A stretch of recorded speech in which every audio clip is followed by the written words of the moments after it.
Hello everyone. तो चलो करते हैं अगला क्वेश्चन। अगले क्वेश्चन का नाम है I can use both hands. तो यहाँ पे ना शेफ ना दोनों हाथों से लिख रहा है बस, और कुछ नहीं। ठीक है, तो हमें बस ये बताना है कि शेफ सेटिस्फाइड है आफ्टर एम मिनट्स या फिर नहीं। हमको क्या दे रखा है इनपुट में? हमको ना तीन इंटेजर्स दे रखे हैं इनपुट में, एल, आर और एम। एल क्या है? शेफ की राइटिंग स्पीड। आर है शेफ की कोडिंग स्पीड। और एम क्या है? The number of minutes he has. ठीक है, तो फटाफट से ना इसको एक बार से पहले इनपुट हैंडल कर लेते हैं। ठीक है, एल, एल और एम। ठीक है, लेकिन मैंने क्या कुछ गलती कर दी है यहाँ पे? हाँ, मैंने गलती कर दी। मैंने पहली लाइन तो पढ़ी नहीं।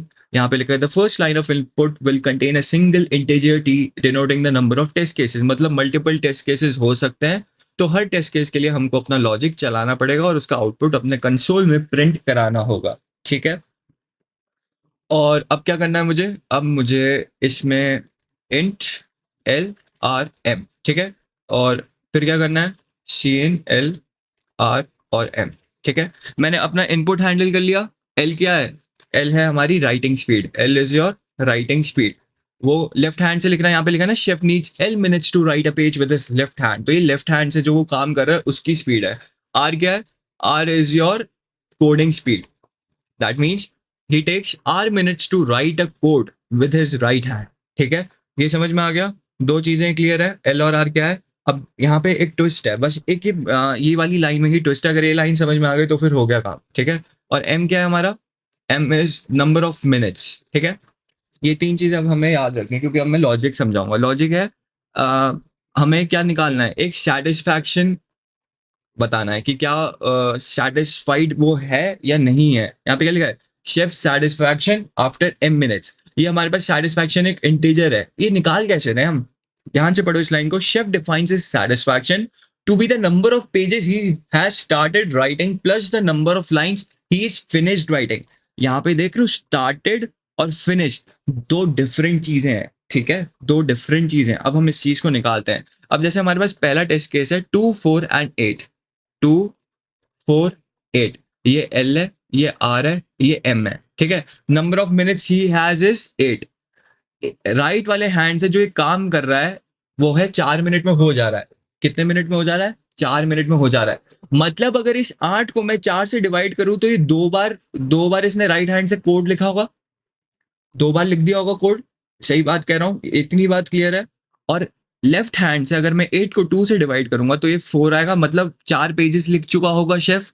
अगर इन दोनों को प्लस करूंगा तो 6 आ जाएगा मेरा आंसर। क्या यही आंसर है मेरा? हाँ, यही आंसर है। पहला टेस्ट केस समझ में आया मेरे को? लेफ्ट हैंड से एक पेज वो 2 मिनट में लिख रहा है। ठीक है, राइट हैंड से 4 मिनट में एक बार वो कोड लिख रहा है। ठीक है, और 8 मिनट उसके पास टोटल है।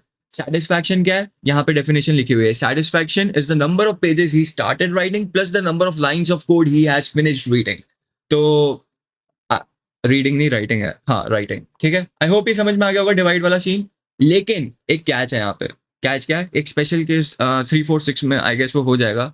3, 4, 6। ठीक है, ये हमारा एल है, ये मेरा आर है, ये मेरा एम है। ठीक है, अब ध्यान से देखना है यहाँ पे। ध्यान से क्या देखना है? अगर मैं मेरे पास 8 मिनट 6 मिनट है। ठीक है, 6 मिनट को अगर मैं 4 से डिवाइड करूंगा तो यहाँ पे मेरा 1 आएगा, 1 पॉइंट समथिंग समथिंग समथिंग। ठीक है, तो मतलब मुझे ये है कि 6 मिनट में वो सिर्फ इतनी लाइंस ऑफ कोड ही लिख सकता है। ठीक है, एक ही बार कर सकता है वो अपना काम। इतनी बात क्लियर है? और 6 मिनट में 3 से कितना हो रहा है? 2 से हो जा रहा है, कि वो 2 बार बहुत आराम से कर सकता है। तो इसका आंसर 3 आएगा। इसका आंसर 3 आ रहा है। ये भी क्लियर होगा। डिवाइड ही तो कर रहे हैं, आपने इसमें भी डिवाइड करा, इसमें भी डिवाइड करा, सेम ही तो था। मतलब मेरे को ये समझ में आ रहा है कि एल और आर को ना एम से डिवाइड करके प्लस करना है। लेकिन अगला टेस्ट केस, एक और टेस्ट केस है यहाँ पे 4, 3, 6। इसमें इसमें देखो थोड़े चेंजेस होंगे। अब इसमें देखो, तुम चेंजेस देखो। L, R, M. ठीक है, ध्यान से देखना। इसमें यहाँ पे क्या है हमारे पास? 4, 3, 6। इसका आंसर थोड़ा डिफरेंट आएगा। इसका आंसर डिफरेंट क्यों आएगा? अगर मैं 4 को 3 से यहाँ पे 6 को 4 से डिवाइड करूँ, 6 को 3 से डिवाइड करूँ, तो आर वाले केस के लिए क्या आएगा? आर वाले केस के लिए हमारा आंसर 2 आ रहा है। ठीक है, इतनी बात समझ में आ रही है मुझे। लेकिन इस केस में जब हम डिवाइड करेंगे 1 आएगा तो हमारा आंसर 3 आना चाहिए, लेकिन यहाँ पे 4 है आंसर। ऐसा क्यों? ऐसा क्यों? 4 आंसर क्यों आ रहा है? मेरा तो आंसर 3 आ रहा है। यहाँ पे हम तो यहाँ पे भी डिवाइड कर रहे थे, यहाँ पे भी डिवाइड कर रहे थे, इन दोनों के लिए तो सही चल रहा था। लेकिन यहाँ पे ध्यान से देखो, ये कंप्लीटली डिविजिबल है, ये कंप्लीटली डिविजिबल है यहाँ पे, लेकिन ये कंप्लीटली डिविजिबल नहीं है। मैं यही कह रहा था तुम लोग को कि ये जो लाइन है ना, इस पे तुम्हें ध्यान से देखना है। नंबर ऑफ पेजेस ये स्टार्टेड राइटिंग, जरूरी नहीं है खत्म कर दिया हो। लाइन्स ऑफ कोड जो है वो खत्म करना था, plus the number of line of code he is finished writing, मतलब फिनिश मतलब कंप्लीटली डिविजिबल सेकंड केस में होना चाहिए। लेफ्ट वाले केस में अगर स्टार्ट कर दिया, अगर कोई डेसिमल वैल्यू आ रही है कोई बात नहीं, उसको भी हम कंसीडर कर रहे हैं। तो यहाँ पे आंसर तुम्हारा 2 आएगा, यहाँ पे आंसर तुम्हारा 2 आएगा। इतनी बात क्लियर है? अगर ये कंप्लीटली डिविजिबल नहीं है ना, तो तुमको बस अपने नेक्स्ट इंटीजर में राउंड ऑफ करके देना है उसको, बस। तो यही था यार, इसमें और कुछ नहीं था। आई होप समझ में आ गया हो, ठीक है। तो मैं क्या करूंगा यहाँ पे मैं सील, सील सुना है? सील एंड एक और होता था फ्लोर, सील और फ्लोर। एक बार तुमको बता देता हूँ, अगर किसी को सील और फ्लोर नहीं पता है, ऐसे एक बार आप सर्च करेंगे और जाके जीएफजी का आर्टिकल पढ़ेंगे, ठीक है। हम यहाँ पे सी फंक्शन का यूज करेंगे, जो कि हमको क्या करता है, it returns the smallest integer that is greater than और equal to the value passed as the argument. मतलब अगली वैल्यू, अगर मैं 2.4 पास करूंगा तो मेरे को 3 मिलेगी, अगर मैं 2.0111 भी पास करूंगा तब भी मेरे को 3 ही मिलेगी। आ रही है बात समझ में? नेक्स्ट इंटीजर मिल जाएगा। तो यही तो चाहिए था मेरे को लेफ्ट वाले केस में, यहाँ पे लेफ्ट वाले केस में मुझे यही चाहिए, राइट। तो मैं क्या करूंगा, सील मेथड का यूज करूंगा और यहाँ पे मैं m/l प्लस m/r, ये मेरा आंसर है। That's your answer, okay. I hope समझ में आ गया होगा। और मैं एंड में बस अपना सेटिस्फैक्शन प्रिंट करा दूंगा, ठीक है। अब एक गलती इस कोड में और है, ये अगर मैं एम और एल का टाइप क्या है, इंट है, तो इसका जो आउटपुट होगा वो भी इंट में होगा, राइट। तो मेरा सील मेथड को मैं इंटीजर प्रोवाइड कर रहा हूँ, तो कोई फर्क पड़ेगा उसमें? अगर तुम सील मेथड को 3 करोगे तो 3 ही आंसर आएगा, 4 करोगे तो 4 ही आंसर आएगा। तो इसको हम टाइप कास्ट करेंगे, तो टाइप कास्ट करके ना मैं इसको फ्लोट में कर दूंगा कि इसका जो आउटपुट है ना वो डेसिमल वैल्यू आनी चाहिए। अगर वो एक इंटीजर है तो कोई बात नहीं, अगर वो डेसिमल में आ रहा है, अगर वो डेसिमल में आ रहा है, लेट्स से देखो यहाँ पे अगर मैं डिवाइड करूंगा 6 को 2 से तो 3.0000 आएगा। तो 3.00 को अगर तुम सील में पास करोगे तो तुम्हें 3 ही मिलेगा, ठीक है। लेकिन अगर तुम 3.1 या 3.2 पास करोगे तो तुम्हें 4 मिल जाएगा। आई होप ये चीज समझ में आ गई होगी। एक बार रन करके देखते हैं, ठीक है। तो सीधा साधा लॉजिक जो इतना सब कुछ मैं समझा रहा हूँ, बस इसी लाइन में था। हमको नंबर ऑफ पेजेस उसने जितने स्टार्ट भी कर दिए ना, तो वो भी काउंट करना है, लेकिन जो number of code lines he has written with his right hand, बस हमें वो बताना है इसके राइट साइड में, वो जो फिनिश कर चुका है, ठीक है। ये स्टार्टिंग कर रहे हैं, इसमें स्टार्ट जितने वो स्टार्ट कर चुका है वो भी इंक्लूडेड है बस इसमें, लेकिन वो इंक्लूडेड नहीं है, जितने फिनिश है बस वही इंक्लूड करना है, ठीक है। तो हमने सेटिस्फैक्शन वैल्यू निकाल लिया है, एंड आई होप आप लोग को ये क्वेश्चन समझ में आ गया होगा, ठीक है।